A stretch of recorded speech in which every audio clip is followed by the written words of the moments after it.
I mean, Hezbollah, bombed the embassy in Beirut, and including many Americans. So I just feel it's quite inappropriate. You are an Islamophobe, and although you live here, I want you to know, as mayor, you are not welcome here.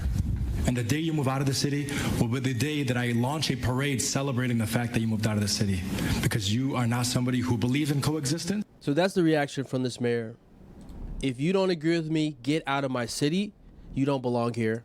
All this is over a decision by the mayor of Dearborn to rename streets after a supporter of terrorism, Osama Siblani, a man who advocated for Hezbollah, the same organization that's murdered Americans and specifically most recently murdered children in Israel, Druze children. These are not Jewish children, these are Druze children, a poorly understood religious sect in Israel, in Syria, and Lebanon, who were playing soccer in a field, who were killed by an intentional missile strike on their soccer field.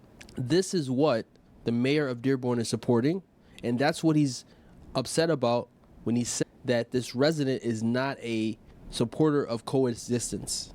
Coexistence with people who love terrorism is support for radical groups that support terrorism. Are these compatible with being an American? Well, you be the judge. Have Mamdani be a very likely next mayor of New York. Is he going to have the same attitude? He already said that he's going to divest from all investments in Israel. He's going to cancel them. Just recently, we saw an interview from a local Dearborn podcaster with Osama Siblani in Arabic. I took the liberty of translating it. Please listen. How do I keep my opinion from being forgotten? How did it all start? And how did you establish yourself in Michigan? The news reached me that the house we renovated, the one we did all those repairs on, as soon as it was ready, Israel hit it with missiles and destroyed it in 1984. The doors opened to a harsh reality.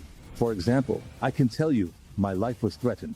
I was facing an abnormal wave of racial discrimination. How did you make the Arab community in Michigan, especially in Dearborn, trust you? Trust the newspaper and what it says? It took a really long time to build trust between us and the reader, but we did build that trust.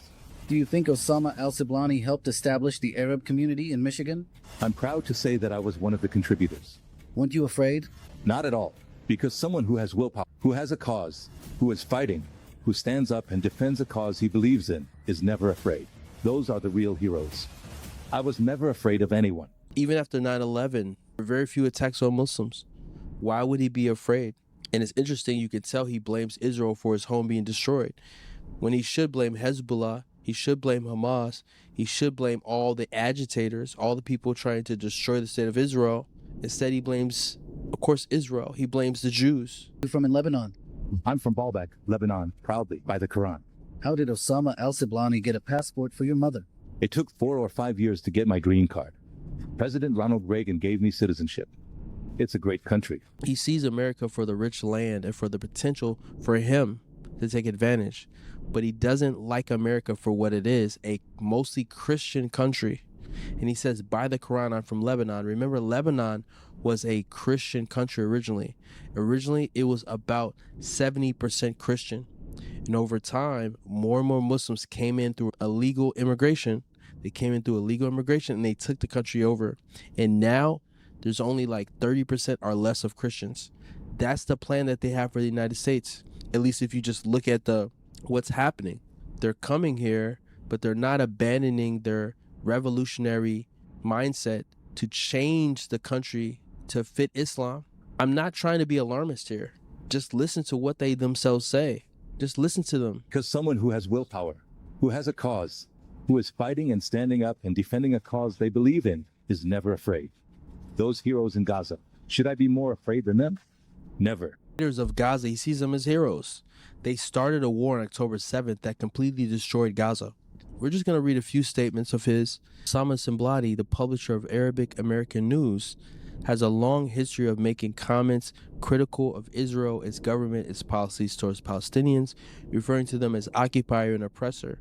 Remember, for radical Islamists, all of Israel is an occupation because it is all considered Muslim Arab land that the Jews have stolen. Never mind that the Jews are the indigenous people of the land. Remember, Arabs have Arabia. Arabs are from Arabia. And they also have 22 countries that there are Arab-speaking countries, and there are over 50 countries that are Muslim countries. But yet, tiny Israel, the size of New Jersey, is considered occupied land that must be gotten back. It says his statements have become more frequent and pointed since October 7, 2023, Hamas attack and the subsequent war in Gaza. So he's been speaking out even more since Israel's been defending itself against the Hamas barbarity, where you can look up the terrible atrocities they did. He said, in 2022, Siblani stated that Palestinians, including those in Jenin, have the right under international law to fight back against your oppressor, your occupier, by all means. He said by all means. In other words, according to him, Arab Muslims have the right to do whatever they need to do to destroy the Jews. Fight back against your oppressor by all means. That means if you need to kill babies, you need to kill children, go do it, as long as it gets rid of the Jew. He praised jihadi martyrs for the use of weapons such as rockets and knives by Palestinians. So he wants Arab Muslims to go and kill Jews using even knives, even rockets. He said, following the October 7, 2023 Hamas attack, Siblani described the subsequent Israeli military action in Gaza as a killing machine. In August 2024, he also referred to Israel's actions as genocide. This is already in August 2024, so it's only a year after October 7th, long before we really had good numbers even from what was happening. He already called it a genocide. So he's one of the first people to legitimately call what happened in Gaza a genocide. In February 2024, Siblani repeated at a rally that Israeli Prime Minister Netanyahu was told, "We are going to take you back to Poland," a reference to European Jews who fled prosecution. First of all, this is a racist statement. Factually, the majority of Israeli Jews are not from Europe. The majority of Israeli Jews come from Arab countries where they were expelled by people just like this man, extreme people who want to have a Judean reign, a Jew-free country. But yet he says, we're going to take you back to Poland. Now remember, Poland specifically was a place where the majority of Jews who were murdered in the Holocaust were murdered in Poland. So we're going to take you back to Poland is not only a reference to genocide and ethnic cleansing, but it's a smear that the Jews are not legitimate. Never mind that they were exiled to Poland. They're not native to Poland. He said, Siblani has repeatedly criticized the U.S. government, particularly the Biden administration, for its military and political support of Israel. He told the Biden campaign that the president's support makes him a war criminal, has thousands of people's blood on his hands, but it doesn't bother him the blood on the hands of Hamas, of Hezbollah, of Islamic Jihad, of Iran, of the Shia militias, of Yemen. Those don't bother him.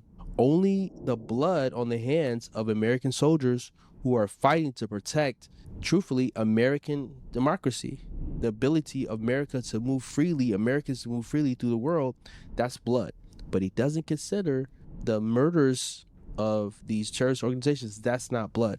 In April 2024, regarding a threatened cut to U.S. assistance for Israeli military operations, Siblani told a Biden advisor, this is baby steps. We need giant steps. So literally in the middle of a war, U.S. is threatening to cut off support to Israel, defending itself. Remember, there are about half the world's Jews in Israel, a state the size of New Jersey, a tiny state, a tiny little state, defending itself against 2 billion Muslims. Not all Muslims want us dead. Not all Muslims want Jews dead, but a significant minority are actively working to kill as many Jews as possible, and he called cutting out all assistance baby steps. Siblani warned that the Arab American voters would punish Biden and other Democrats in 2024 election due to their policies towards Israel. In October 2023, indicated that a blind support for Israel by U.S. politicians would have political repercussions. So we saw that. Trump won in part with the help of Arabs. There's many videos of Arabs in Dearborn, in Michigan, in Detroit saying that they're supporting Trump because of Biden's support of Israeli actions. But the thing about it is that, did that really help?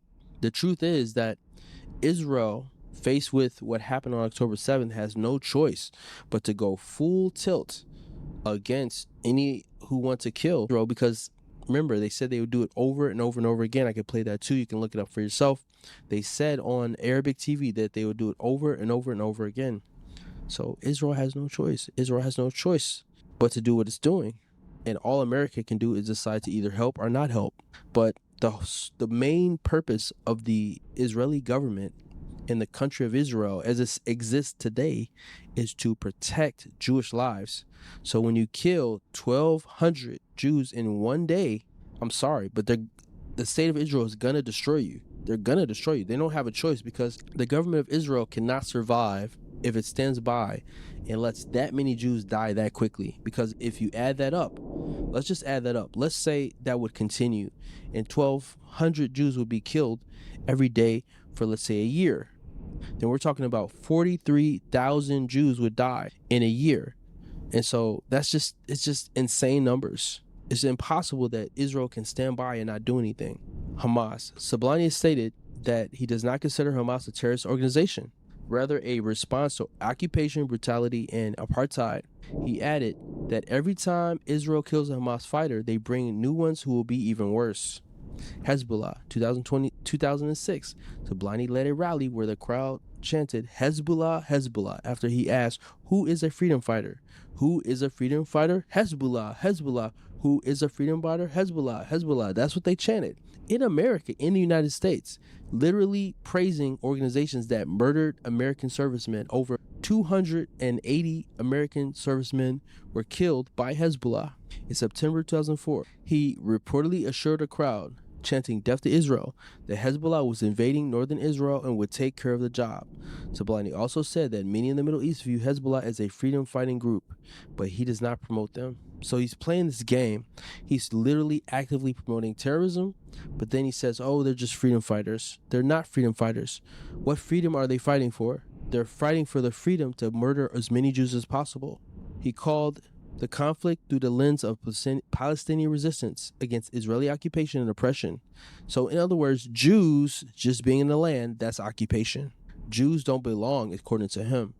Muslim Arabs, by the way, Islam and Arab people are from Arabia. If you look on a map, they're two separate lands. They are bordering each other, but they're separate lands. He defends the resistance as internationally recognized right, drawing comparisons to support for Ukrainian resistance against Russia. Yes, you have a right to resistance. You have a right to fight, but you also have a right to die, right? You have a right to fight people who you want to fight. You can fight whoever you want. I can go out in the street and I can just fight people. I can do that. But I also have a right, if that person wants to fight me back and maybe I don't survive, that's also a right. Settler colonialism. Many of the protests and rallies coordinated by Siblani's organizations allege that Israel is a settler, colonial, and apartheid state. In other words, Jews, just for existing, are simply settler colonialists. In other words, Jews don't belong in this land, this Arabic Muslim land, according to him. And simply Jews, when they have a place where they're safe, where Muslims cannot oppress them, is considered apartheid according to him. Because remember, there's 2 million so-called Arab Palestinian. When I say so-called, I mean there's no such thing as a Palestinian, but we can go into that to another time. They're Arabs. They're Muslim Arabs. And there's 2 million of them who are citizens of Israel. So how's there apartheid? They have full rights. They even have anti-Israel parties in the Knesset, which is the Israeli Congress. So how is there apartheid? In February 2024, the Anti-Defamation League stated that Siblani's Arab American News has a history of building anti-Semitic material, including articles questioning the Holocaust and promoting anti-Zionist conspiracy theories. Siblani has dismissed these claims, calling them part of a failing campaign and desperate attempt to discredit Arab leaders. Of course they deny the Holocaust, because they want to do another one. The best way to commit a crime is to pretend you're innocent and you never committed any crimes. If you want to rob people, the best way to do that is to pretend that you've never robbed anyone before and try to get people to trust you so you can do it again. So of course he denies the Holocaust. Whenever you see somebody denying the Holocaust, it's because they want to commit another Holocaust. Why would you deny a mass murder of Jews? Let's say, just for argument's sake, if I was to believe that none of that ever happened, let's just say, what would be the point of that? Even if let's say that was true, what benefit would that have unless I want to do it again? Anyway, we have to understand and really question if these kind of people, we're not talking about their religion, we're not talking about their ethnicity, we're not talking about the fact that they're speaking in Arabic, that they prefer to speak in Arabic. We're not talking about any of that. We're talking about the fact that people are supporting organizations that are anti-American, that have killed hundreds of Americans and want to kill more Americans. Countries that hate our greatest allies, like Israel. How are these countries compatible with being American? And I question, how is it that these kind of people were ever given citizenship? Shouldn't it be a question when you're applying for citizenship? Do you have any support for any terrorist organizations? If the answer is yes, you should immediately be disqualified.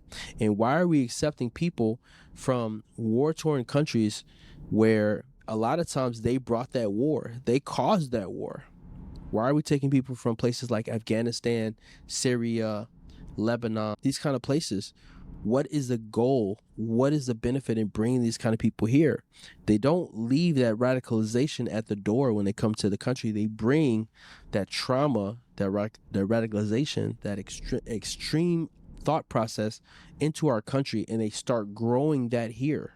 Anyway, if you like this video, please like and subscribe. Please share, and love you much. Take care. If you enjoyed this video, please like and subscribe and click on one of the videos above for more.